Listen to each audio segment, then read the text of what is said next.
And we're recording. Hey, Hilary, thank you so much for joining me today. Yeah, thank you so much for having me. I'm so excited. Well, this one I'm particularly excited about. Mental health and overall well-being is definitely a passion of mine, and not just like the mental health side of like getting through tough times, but also getting into like way beyond tough times and using the mind state to get into more and more beautiful places in life, and all of that matters. But anyway, before I just start nerding out about mental health, I would love to hear about like what is the mission and vision of Backline? How did you get going with this? And what's your overall story? So I guess yeah, mission and vision and then story, and we'll just go from there. Sure. So Backline is a national 501(c)(3) that connects music industry professionals and their families with mental health and wellness resources. The vision is really to make it a lot easier for folks that are either in the music industry or supporting the music industry to find quality mental health and wellness providers, and really it's not a one size fits all. So we've built a super robust network of partners and practitioners that share our vision to create a safer and more supported music industry. Awesome. And how did you get into this? Yeah, so my personal story started when I was in high school, working in global health. I run a neurosurgical training program in Uganda that uh, trains neurosurgeons, and that really gave me a front row seat to disparities in accessing healthcare, which I find to be, my main cause of why I'm on the planet is to improve access to quality healthcare. And so I worked in global health for many years, worked with the UN Foundation and Global Citizen being a really beautiful advocacy organization that ties into the music industry and is utilizing artists and their platforms to make huge changes in the global structure, as we know it. And from there, I went on to start a consulting firm. I had a ton of friends in the music industry that would be like, wow, that's so cool that you work in nonprofits. I wish that we could do something. And the reality is that they can, but they didn't quite know how to. Many of the bands that I work with in my consulting capacity are paycheck to paycheck. And they didn't have an understanding that they could still raise money and raise revenue for nonprofits that they want to support. And so that's really what I do in the consulting world is, identifying different revenue streams that can support nonprofits, whether that's adding a dollar per ticket or creating a unique merch item, crowdfunding, all of those kinds of things, making sure that that's going to an impactful nonprofit. And so I've been doing that work for about 5 years now, started in 2017.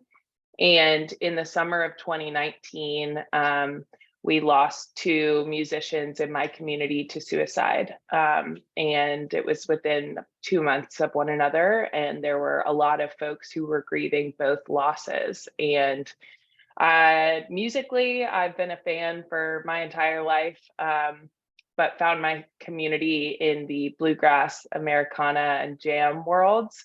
And so there were a lot of folks in those worlds that were, reaching out following the loss of some of our friends and saying, why are people slipping through the cracks? This is such a wonderfully warm and connected community.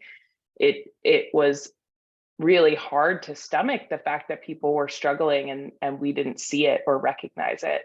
And so I started to get a lot of phone calls from folks in the music industry asking, what can we do? How can we create better support networks? And I recognized in those moments, I was receiving those calls from being this sort of nonprofit problem solver, but also there were a lot of other folks across the industry that I didn't know and wasn't connected to that were having these same conversations.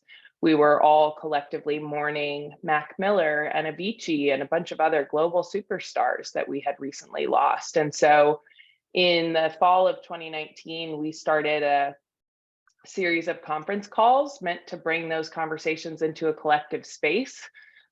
This was before we were spending a lot of time on Zoom as we are now, but we set up a Zoom call. I think it was all of our first Zoom call ever. And we brought in artists, tour managers, agents, as well as a bunch of different folks from nonprofits like Music Cares and Sweet Relief to talk exactly about, where the cracks are. So when you're struggling, where do you go to find help? When somebody in your band is struggling, have any of you tried therapy? Does it work for you? Or is this industry too unique to understand? And so on those calls, we realized there was a need for Backline, which the need was really to create a confidential, safe first place to go. And to provide support that would help folks navigate the mental health care landscape and find providers and organizations that understand this line of work. So we launched in October of 2019, about 6 weeks after that first conference call, and our work has been evolving steadily since then. And that's amazing. And all of the resources, if I'm not mistaken, are free, right? So how exactly does this work? Yeah.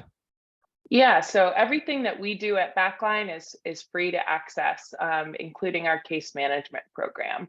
The way that case management works is that folks will come to us, fill out a short form on our website, and then automatically receive a link to schedule time with one of our case managers.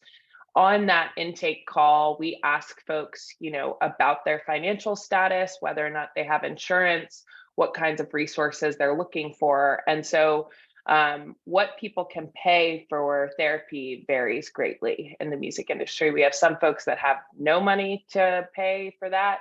And we have some folks that can pay, $200 a session that are more, in your mainstream music. And so we have a network of providers, over 350 of them around the country, that have all been personally vetted by Backline and have told us what their standard rates are. So while it's free to go through our case management service, it might cost money to set up ongoing therapy. But through the case management service, we're going to understand exactly what you can pay. So we're referring you out to providers that match that rate. Now, some of our providers offer pro bono and sliding scale rates for Backline clients. We also are able to refer folks out to grant making organizations if they have a financial need. So we're really, everything that we do at Backline is free to access, and we're going to point you in the direction of resources that are affordable for you. Thank you. Just FYI, I'm just taking some notes down here if you're wondering. So why the live music industry? The live music industry and the music industry in general have long suffered mental health and substance abuse challenges. That is due to a bunch of factors. I mean, live music in particular, there's long stretches of time away from home and away from loved ones. So that isolation in itself presents a challenge. Lack of routine, bizarre sleep schedules, poor nutrition on the road, all can contribute to this. There's also, a ton of pressure around an already vulnerable artistic craft that is being put out into the world. And so there's a lot of tropes around heartbroken and depressed songwriters. Well, they're tropes for a reason, right? Those challenges that we come across in our lives often lend themselves well to song, to creating art as the ultimate form of expression here. It's an incredibly difficult industry to make it in, requires a huge amount of dedication and focus. It's also a huge amount of financial instability.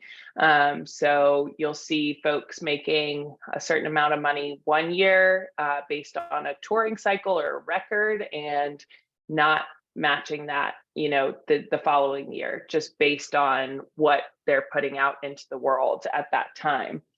And so to not have a standard salary or benefits or health insurance, can make navigating life a lot harder for folks. So there's a whole slew of reasons that we are choosing to work in this, but at the end of the day, for me, and I think for so many of us, we turn to music to lift us up in hard times. If you're having a bad day, if you're going through a breakup or a divorce, what do you do but, turn to music, find that album, choose your happy, right? And so many of us are looking to musicians and to the music industry to provide us with daily support. And so we want to make sure that all of the folks who are responsible for bringing that music to us can access support that they need to have this be a lifelong career, and we want to make sure that anybody who needs it knows that there's a helping hand out there that's going to help them navigate this lifestyle. Yeah, that's really incredible. And I mean, to be clear, when I asked that question, I love the music industry. I'm very grateful that you chose to provide the service to the industry and, both the artists and the industry folks. And at the end of the day, we just follow what we're passionate about. And I think that's a really beautiful image of, how many of us rely on music and what do the people need that are like making this experience happen. That's a great image. And yeah, once again, I appreciate that a lot. Like, just out of curiosity, I want to understand like the breakdown of folks that you're helping. So what percentage would you say are actual industry folks versus artists? And then I want to go deep into like, inside of the industry folks, like who's getting help. And yeah, so why don't we just start with like just a giant nutshell of like how much are artists, how much are people that are actually in the industry, and like what kind of roles in the industry? Yeah, let me just pull my numbers up here so I'm getting it right and not shooting from the hip too much. So So podcasts are for, right? Just shoot from the hip. yeah, exactly. Get scolded later on. Um, Just kidding. so we are serving, the entirety of the music industry, like I said. So that means artists, crew, agents, tour bus drivers, photographers, costume designers. I mean, like, we have seen it all, as well as their family members. So 2.5% of submissions to case management program have come from family members. The rest, we're seeing folks who work in streaming, tech, labels. Sound engineers represent 9%. Crew represents 7%.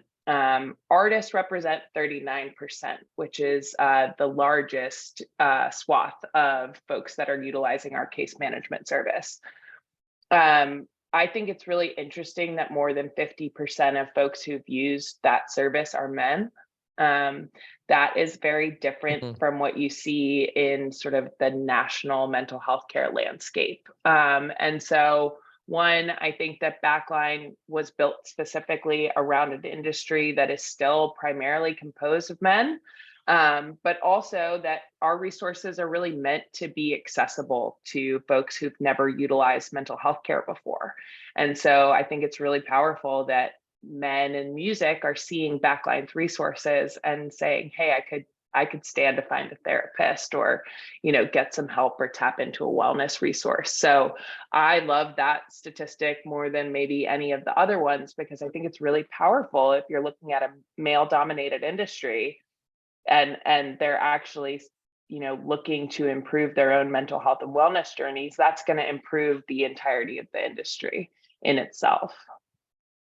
Interesting. So I guess my math, like mine, just went off a little bit. If it's a male dominated industry, I guess you would expect that the majority is men, which is good. But I wonder if you were to like scale it down to relative amounts, if it's more men utilizing the service or more women utilizing the service, or about like the percent is it about what you would expect? Like let's say the industry is 70% male. Is your are you servicing about 70% men, or is it a little bit like higher when you look at like relative terms? I think it's a little bit higher when you look at relative terms. Yeah. That's great. Yeah, I mean, just going backwards, I think, in terms of like why the music industry, I think I saw a survey 5 or 6 years ago that it was like the top stressful industries in the world, and number like 1, 2, and 3 were what you would expect, like serving in the military during active combat. And I think one was like landing airplanes, like being an air traffic controller. And then number 3 was like event planning. And like, wow, Like that's wild. Like in the top 5 lists of most stressful jobs, event planning is right up there. And it's really just an industry of trying to make people happy. That's really what it is at the end of the day. And I think, I don't know, music is a huge part of civilized society. I'm a firm believer of that. I'm a firm believer of art and culture and music, like, transforming society in many, many ways, whether it's cause or correlation, but it really does boil down to making people happy. And the fact that, that the people providing the experience have such a challenge with that is very, highlights the importance of the work that you're doing. So 39% are artists. Like, what is the range of artists that you're working with? Is it, do you have a breakdown of the touring bands? Like, are these, and of course obviously I wouldn't ask you to say names. You can't say names probably, but are these bands that we are, would know on a national level? Are they mostly local bands? Like, what kind of breakdowns do you have with inside of artists that you can share? Yeah, so I can, I sit as executive director of the organization, and so I'm actually removed from a lot of the work that happens clinically because I'm not a licensed clinician. So therefore, my data that I can see is pretty far removed as well. But I will say that I have the privilege of having a lot of friends in the music industry that have shared with me that they've used the resource, and so we are seeing, I would say, the music industry in its fullest spectrum. So we have singer-songwriters that play at a coffee shop weekly in a local city. We also have members of major touring bands, as well as standalone artists that I would say anybody listening to this podcast would recognize. So it's really meant to be something that can work for anybody in the industry at any point in their journey. So for some folks, that looks like needing a therapist that will go out on the road with them, right? And there's a certain expense to bringing a therapist on the road with you. So you have to be able to afford that kind of service, but people know that they can come to Backline to find that kind of provider. It's also folks who, are coffee shop musicians or music teachers that have a budget of zero to spend on mental health care and know that they can come to Backline and find a provider that is affordable or pro bono for them. So we're seeing it all. And for me, it's really striking. I see a lot of live music. That's my happy place for sure. And, of the folks that have shared directly with me that they've utilized Backline services, many of them will credit Backline with having saved their lives. And so to then see them on stage performing or in the sound booth, making the mix sound right for all of us to enjoy, that's really powerful and really striking to recognize that that moment in time would not be possible without the courage of that person to reach out and utilize this resource that we've built. So it's certainly, What's that feel like when you get the feedback that you saved someone's life? it's beyond words, truly. Kind of takes your breath away to recognize, wow, I just saw this incredible show and I'm so happy that you're standing here in front of me. And when we started Backline, we had no idea sort of what trajectory it might take, but we always said, if this helps one person, then it's, the work is worth it. And we've helped thousands of people at this point. And so the ripple effect of that on the industry as a whole is absolutely just like mind blowing to us, and really the greatest honor for myself and our co-founders to be a part of, the longevity of the music that we love. Yeah, that's absolutely amazing. I mean, what do you think people need when someone makes a decision to reach out and it saves their life? And sadly, as you called out earlier, not everyone has made that decision. What do you think, what do you want people to know that would cause them to actually make that decision? And what do you think happens in those like really fine moments where someone goes one way or the other and they actually reach out? I think there is often this feeling of loneliness and like your struggle can't be understood. And so I think what I would want people to know is that we understand. We've been there ourselves. We have heard, every different story in the music industry over the past 3 years, from contracts flopping to people's houses burning down, you know, grief, loss, divorce, all of the things. And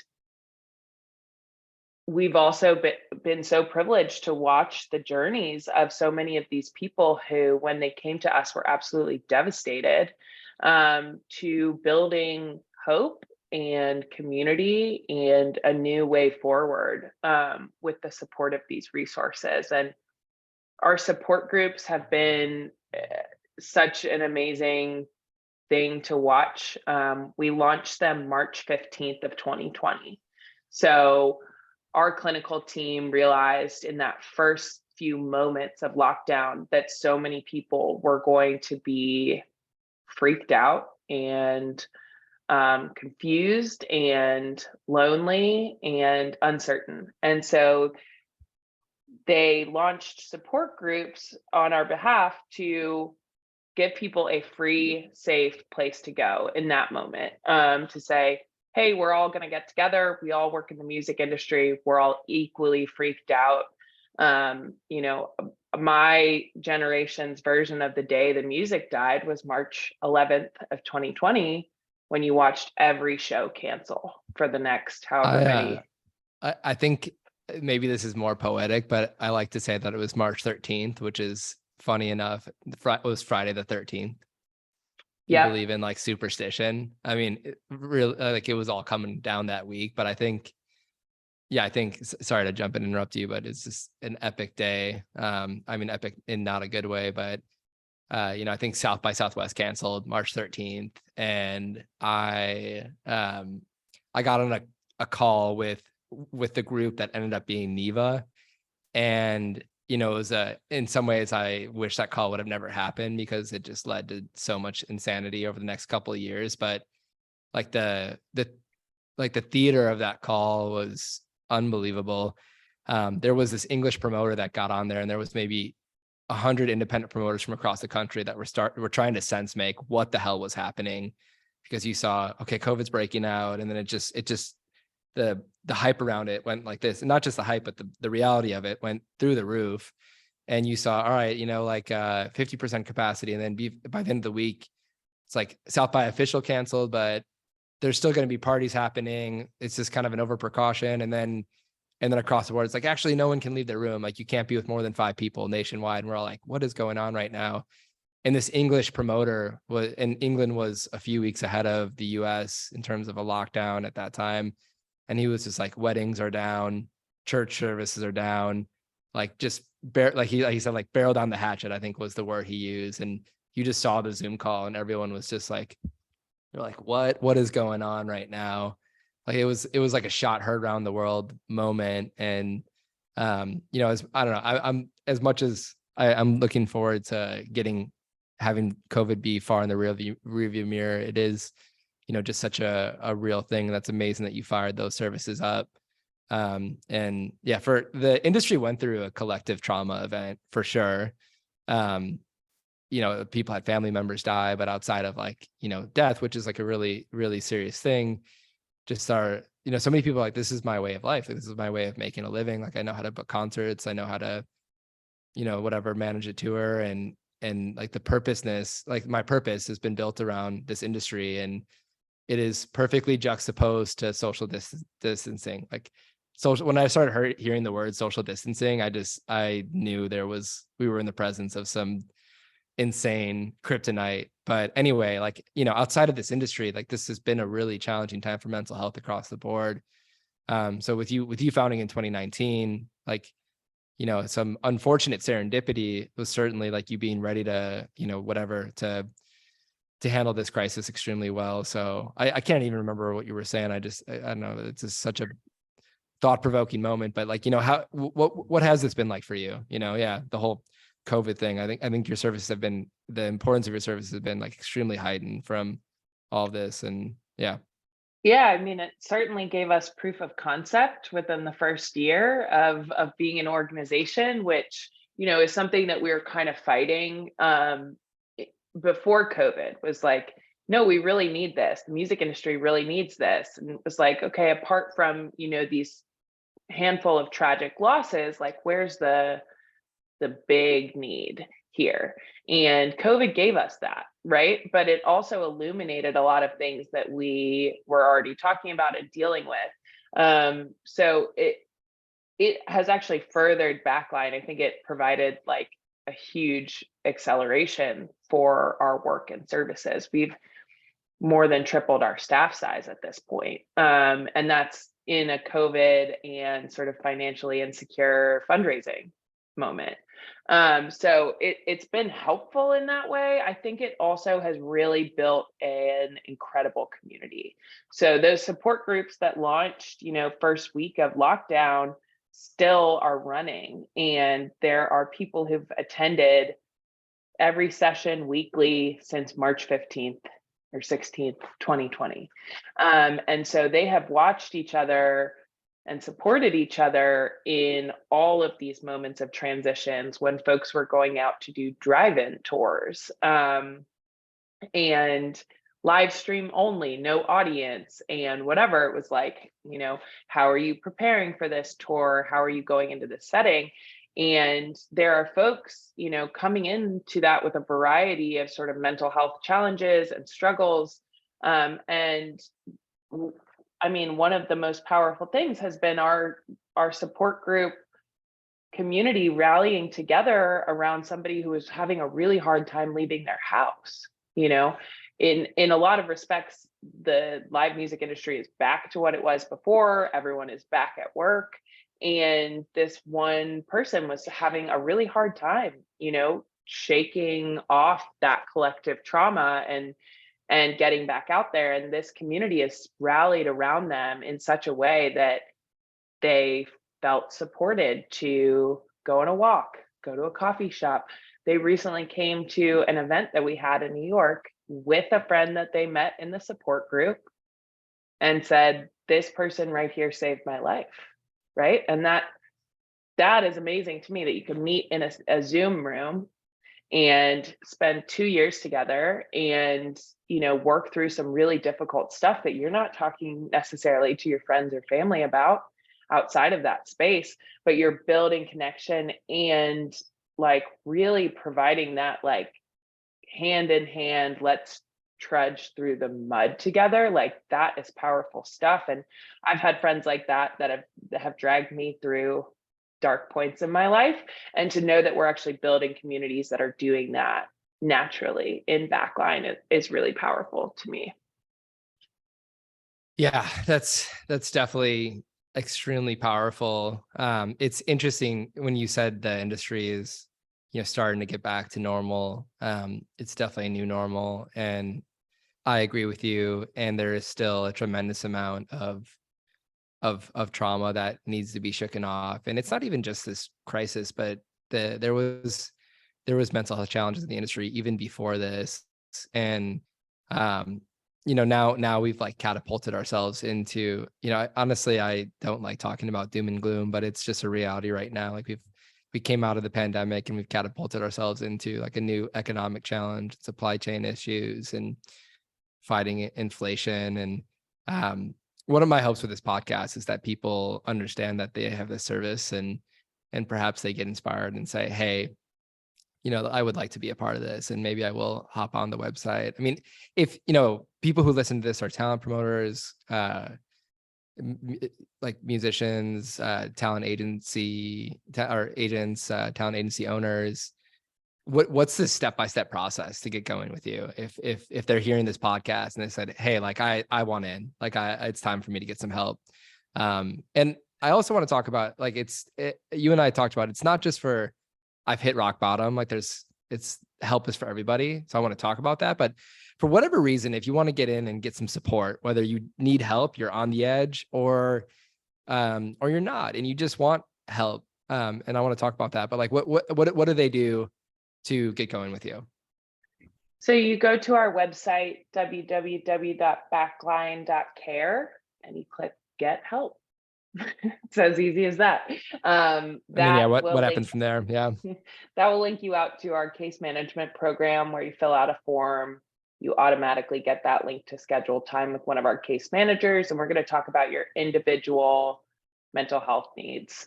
So whether that be a therapist, couples therapist, band mediation, substance abuse support, whatever that looks like. There's also a link under Get Help to our support groups and to our wellness offerings. So we have free wellness platforms that are like subscription based to yoga, breathwork, meditation, that kind of thing. That's certainly a great place to start for people who are just looking for, more balance or a bigger toolkit to navigate some of these things. I also find a lot of people, want to work outside of the website a little bit, and they want to email us, hello@backline.care. You can send us a DM on Instagram. We're all over the place. We're easy to get in touch with. And, one of the benefits of being a 3-year-old organization is that we're able to really make resources where there aren't any. So if you come to us, you think, oh, no one's ever been able to help me with this thing before, or it's too niche or whatever, our clinical team is actually going to spend the time and do the work to go out and find resources that are going to work for you. So if we don't currently have it, we're scrappy, we're young, we're willing to do this work with you because we're so glad that folks are reaching out to us. So I recently had someone reach out to me personally. They were having an ocular issue, right? They're having something happen to their eyes on tour, and they're experiencing, side effects of that.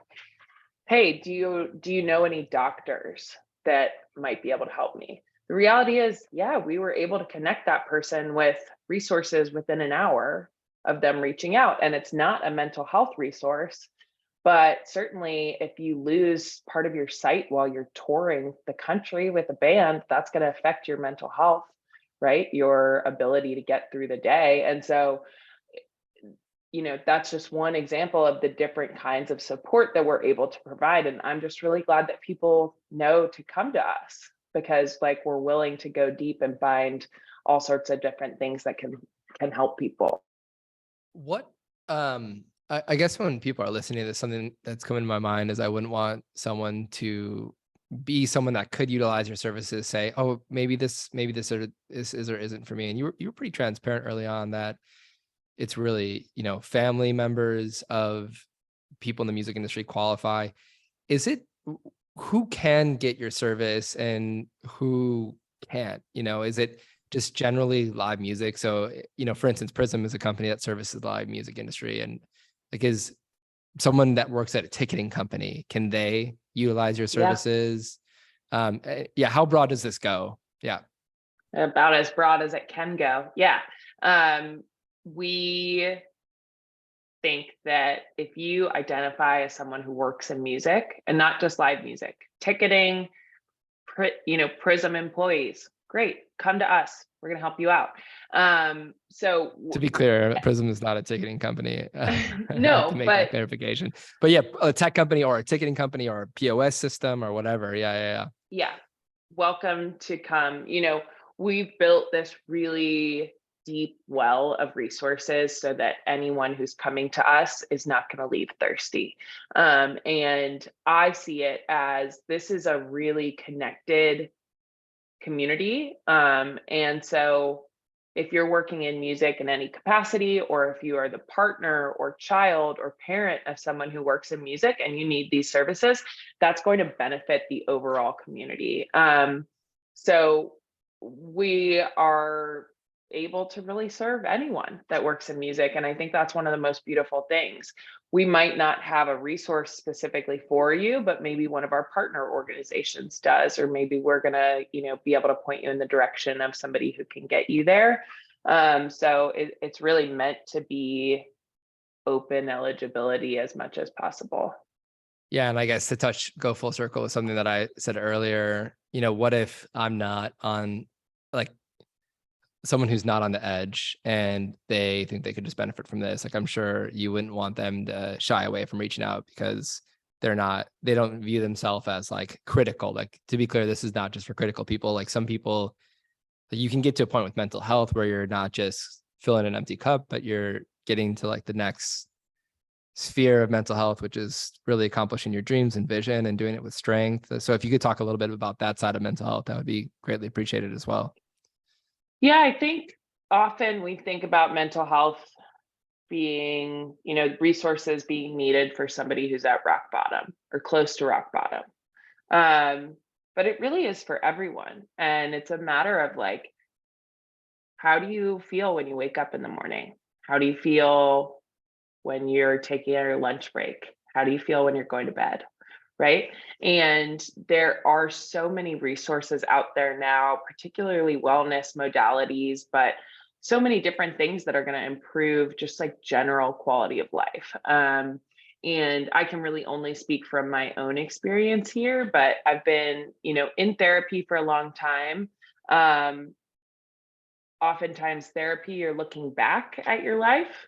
I'm starting to work now with an executive functioning coach who is part of the Backline network and is going to help me look at my day and tackle general stressors, making sure that I am able to close my computer at a reasonable time every day, check my wellness boxes, whether that's a walk or a meditation or any of those things. And that for me is, I just want more balance. I want to feel like I have a better grip on my day and I'm not just letting my day happen to me, but I'm actively like knowing what's coming. Right. And so I feel like my mental health is in a pretty good place, but my day-to-day functioning is something I'd like to improve so that I sleep better, eat better, feel better, And that's actually primarily physical health sometimes for me. And so I think I want everyone to recognize that all of these things are available to you and can be used to improve brain fog, nutrition, you know. Um, a lot of folks, I think, suffer from just like being distracted, burnout, all of those things. And there are different things that you can do to kind of like modify your life and improve it. And I see the music industry and all of the folks that work in it as service oriented, right? They're living a life of service. I want to make music more accessible to folks, whether that's live music or music on streaming platforms, right? Somebody's showing up because they love music. That is a life of service, right? And so that's part of why people won't turn their phones off. Because like, oh, I'm going to get a call from my boss at any point of night. I need to do this thing. It's so important. And I think it's like, people laugh like it's marketing, it's not firefighting, but it feels so important, right? To like be available and be doing the best that you possibly can at your job, because we're all living life in service to this bigger thing, this art, music, connection, community. And so I see a lot of the things that people are struggling with as the same as I was struggling with in the nonprofit world, and that I was seeing folks in the nonprofit world struggle with, which is just like, you give your everything that you can to your career and you put yourself on the back burner in service of others. And I have really had to do the work within myself to recognize that serving myself with these resources, taking time for myself, really auditing how I feel, what I can improve upon, actually makes the service that I'm providing to other people so much more dynamic, so much more impactful. And I think the same for people who are making music, right? Like, you can be getting by or you can be living, right? And like this aliveness, I think, is something that I want everyone to feel like is accessible to them. And it might be through a different, modality or different way of thinking. Sometimes you read a book and it changes your life, right? Like, I want people to recognize that that's actually the greatest thing that we can do in this life, is find ourselves and find this wholeness and joy in being alive. And it radiates through everything else that you might touch. Thank you. That was really incredible. You covered a couple things that I wanted to talk about. One of which was being, the music industry provides happiness, and you're providing happiness for the people who provide happiness. And then my next question was going to be like, well, what are you doing for your happiness? And thank you for your vulnerability and willingness to share your journey, and starting with therapy and moving towards executive coaching, and some more proactive work. And I think you painted a really clear picture there about what's the difference between just letting your day happen to you, and I'm able to do that in a stable place, versus going out and getting it, and using the day as like as an instrument, and playing the songs that I want to play. And and just to share some vulnerability, I've been through a very interesting cycle as well over the last 8 years. Like, I was in therapy over 8 years ago, and did it for a long period of time, and experimented with different levels of therapy, and have found my way to an executive coach as well, that is virtually a therapist, but they're more focused on proactive and helping me hit my goals, and that type of thing. So I think overall, from this point of the conversation, I want people to get just this permission to reach out. And if you identify as a music industry person in any sort of way, or you're the significant other of a person in the music industry, this is available to you. And wherever you are on the continuum of, hey, I'm on the edge, like I'm on a last resort, like definitely reach out. If you're somewhere in the middle, if you're a high performer and you want to find, and you're happy in your life, and you want to find that next level of support, that's perhaps an even better reason to reach out. And I do think a lot of people assume in mental health, like like these services can be used to like get you out of a hole, and then you're out of it, and then you kind of graduate from them. But I think in reality, when you look at the highest performing people in the world, they invest more and more and more and more into their health. I'm not a huge sports fan, but my executive coach talks to me about LeBron James, and he has like coaches on staff that he's paying millions of dollars a year to help him in every facet, from sleep, eating, and well-being. And if we were to look at ourselves like professional athletes, and to treat ourselves in that similar way, I think it's a good way to go out there and accomplish things for the world. So anyway, thank you for that amazing picture that you just painted, and your vulnerability. I guess I want to this is a really awesome organization. This is really cool what you're doing. I want to get into a little bit about how your org works. And the services are free. You want to keep growing. You want to provide more and more people these services. That's incredible. And you have a bigger staff now. So how are you covering your operational expenses? And how does this organization work? Is it primarily donation based? And what do you all need to continue to doing what you're doing? Yeah, it's really important to me that all of the resources that we provide continue to be free. I think that that's taking out a real barrier that we were seeing that was stopping people from reaching out, to get help before. So that is and always will be how Backline is built. So in order for that to be possible, it's a lot of fundraising. And that happens in a variety of different ways. One of the most amazing ways is that the industry has come to us with an unwavering support for this entity. So we see bands raising money for Backline and shouting this out, because this is a resource that anyone in their band can use, anyone in their crew can use, anyone in any of the venues that they go to can use. So it's really this community pool that you're donating to. When you're donating to Backline, you're recognizing that, hey, any one of us could utilize this service at any point.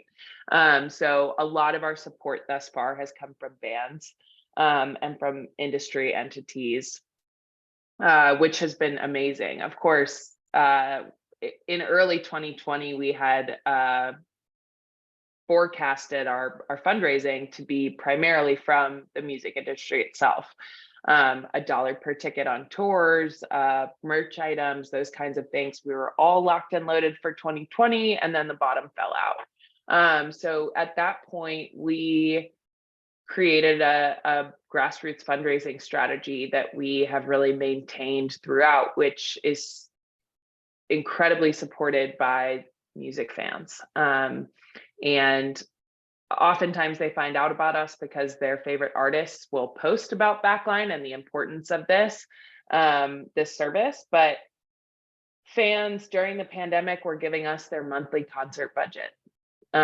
They were making huge donations because they recognized the critical importance of this resource to keeping their favorite bands going throughout the pandemic. So our grassroots donations are like our lifeblood. So amazing to see that kind of support and for people to recognize, the necessity of the work that we're doing. And then we also are very lucky to have foundational support grants. We have some amazing grant writers and folks that are really highlighting us to foundations that oftentimes maybe we don't fit their eligibility requirements because they've never really thought about the need for mental health care and music in this way, but we're making that case every day. And so we're looking right now at our support being about 1/3 from inside the music industry, 1/3 from fans, and 1/3 from foundations. That's interesting to have fans be a part of the experience of whatever giving back. And God, I just started thinking about like the option, having the option on when you're buying tickets to be able to donate to your cause could be really interesting. And you also do fundraisers, which I guess a bit of a segue to talk about some of the people in the industry that have helped supported. So, Peter Shapiro is one of your advisors, and I know your most recent fundraiser for the World Mental Health Day was at Brooklyn Bowl, and I'm just on your website right here on my phone right now. And Joshua Knight was part of the board of directors, and Stephen over at Dayglow Ventures, and a bunch of others as well. David from Lovely Day. So if you could talk about some of these people inside of the live music industry and like what they, I guess shout out to all of them for making the effort to bring this to life. But yeah, who inside of the live music industry would you like to call out in a positive way and share what they do to help Backline? How much time do we have? No, just kidding. Yeah, shout out to all of those people and so many more. I mean, Josh Knight is the chairman of our board. He and I have spent countless number of hours working on this. And he's an agent at Wasserman. And I think it's really interesting to see an agent go, it's not just the extra mile. I think it's like the extra mile and a half here to actually build a resource that is going to outlive any of us. And that's really the goal here, is that we're building something that will eventually have a different executive director and a different board of directors so that it can, stay relevant and stay pushing the boundaries of each pocket of the music industry. But to see an agent say, hey, I want to make sure that this resource exists and I'm going to dedicate every spare ounce of time that I have to this thing, it's pretty incredible. Because probably anyone listening to this would know that agents don't really have a lot of time.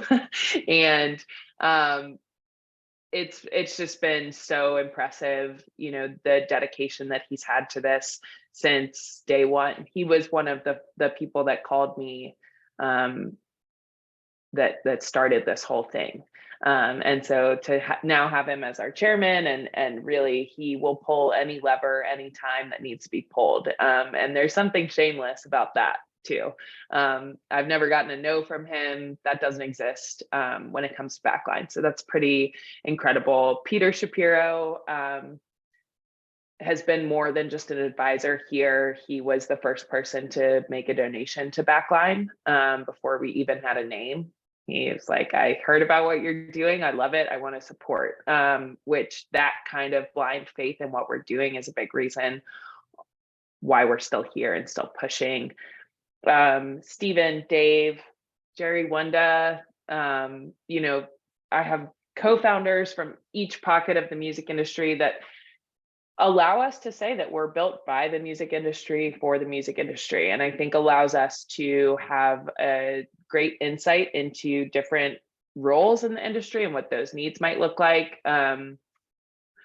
There have been so many artists that have supported thus far. Billy Strings has been a huge supporter of ours. We recently had Mr. Wives on our benefit show. We had Alanis Morissette join our first live stream during COVID.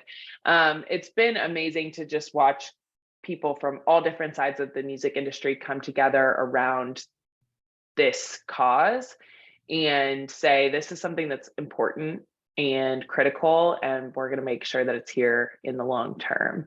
And that's why I joke about how much time you have, because the list is really long, and we're incredibly fortunate to be in that position. Amazing. Well, what's like your grand vision for this? If we look 5 years into the future, and I mean, it could be beyond 5 years. Like, what's the grandest vision in your horizon that you're, or maybe outside of your horizon, that you're actively inspired by in, you know, starting and running this organization? I want this to be part of the conversation from the jump. So when you're discovering a new artist and you're, you know, gonna sign them to their first record deal, I want mental health care and preventative wellness to be a part of that deal. I want to see investment from each part of the music industry into the health and wellness of their employees and the artists that they serve. I think there needs to be far greater buy-in in this work and the importance of it. And that means making it available to folks. So Backline is currently up in about 200 green rooms around the country.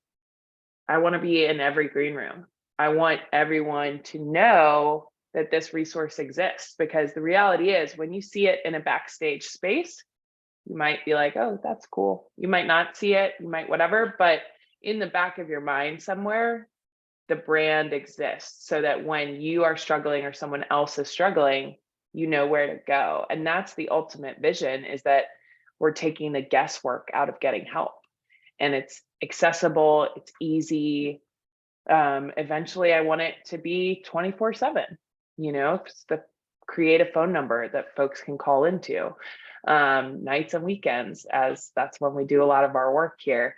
And, you know, just continuing to build this thing so that it is everywhere and can serve anyone, and is really sustainable because of the importance of it. Thank you. That's really beautiful. Yeah, I think just kind of coming to a close here. You know, the taking care of myself has been such an important part of the journey, and something that I'm thinking about as we're having this conversation is, you know, the power of the mind state. And, you know, if things like, you know, like I'll see the world differently if I'm well rested, if I'm well fed, if I'm like actively working on my mental health. And the fact that the ability to see the world differently is really impactful. Like in one day I might be very gloomy and think, you know, things are not working for me and things aren't going in the right direction. And the next day I'm not feeling that. I'm feeling excellent and things are going in the right direction and nothing has changed. It's just the mind state. And, you know, to the fact that you're giving that, you know, you're empowering people to lean more and more into healthier mind states is just extremely inspiring. And, you know, it's been a major part of my journey. I wouldn't have been able to start Prism without this and continue operating this business. And yeah, I just, you know, I want to, you know, help. I'm glad that I could have you on this podcast to help. And, you know, like I would love to stay in touch into the future and figure out more ways to help. And It's really cool what you're doing. Yeah. Thank you. Yeah, and we appreciate you shining a light on this. I think that's a big part of our work in this moment is just getting the word out. And I mean, the questions that you asked about like preventative care, right? And like who this is for, the reality is it's for anyone who wants to build a better life. And that should be all of us, right? And I think mindset is a huge part of that, of like, you are worthy of this work. And you are your greatest asset in everything. And so it's really a privilege to be able to share these resources that can help folks get there. Yeah, just the work matters. It really, really does. And maybe earlier in the conversation, you gave your like really, intelligent perspective on what the difference is in someone going, staying in the experience versus not staying in the experience, and just knowing that it matters and that, that there's things can change is extremely important. So, publishing yourself in green rooms, I think that's great, and all sorts of crazy stuff happens in green rooms. And just to have that right there, like, hey, like, I'm glad you're having fun. I'm glad you're here. But like, if things get a little weird, we're here to support you. Like that's really awesome. I didn't realize that you were up in green rooms, and I hope more and more adopt that. Well, yeah, I mean, if venues want to get you in the green room, how can we've talked about how people can reach out for help, but how can they help you? Like, what if, a music venue wants to reach out? You gave the email address. Is that the best way to get in touch? Yeah, the email address, or just like we have a section on the website called Get Help, there's also a place called Get Involved. And under that, you can find our venue Okay. resources. Folks can actually just download those sheets from the website, print them out in-house and put them up, which I think is part of what we're trying to do, is like make this super easy. You don't have to email us. You can just download it, throw it up. It makes a difference. And we see a lot of the people that are utilizing our services are finding out about it in green rooms. So that's like the number one thing I'm trying to push right now, is like, let's make sure that we are covered there. It also is a free benefit to you, which is everyone knows you're cool and supporting, the folks that are coming through. So it's a good thing. It's easy, and help comes in many forms from inside the music industry. So yes, folks can always email us, hello@backline.care. There's ways to get in touch on our website, and a whole lot more information there about the different things that we're up to right now. So really encourage folks to reach out, and we're game to collaborate, to work together to make sure that your staff and employees and artists are all supported, as well as yourself. So I hope that a bunch of folks listening to this will reach out. Yeah, thank you. And just to wrap again, I think the words you use, it's important to shine a light on this topic. And it's a very vulnerable subject. Even as I'm sitting here, I never kind of question my vulnerability heading into it. I'm like, wow, this is a heavy topic. But I appreciate that we're living in a society that is shining more and more of a light into it and bring it into the normal conversations. And we've all seen people at the top of this experience of success struggling with it. So there's no shame in this conversation. There's no shame in anyone feeling what they're feeling. Like, please reach out to Hilary and her team to support, to get help yourself, however you can be involved in the experience. And yeah, Hilary, once again, thank you so much. Yeah, thank you. I appreciate it. All right.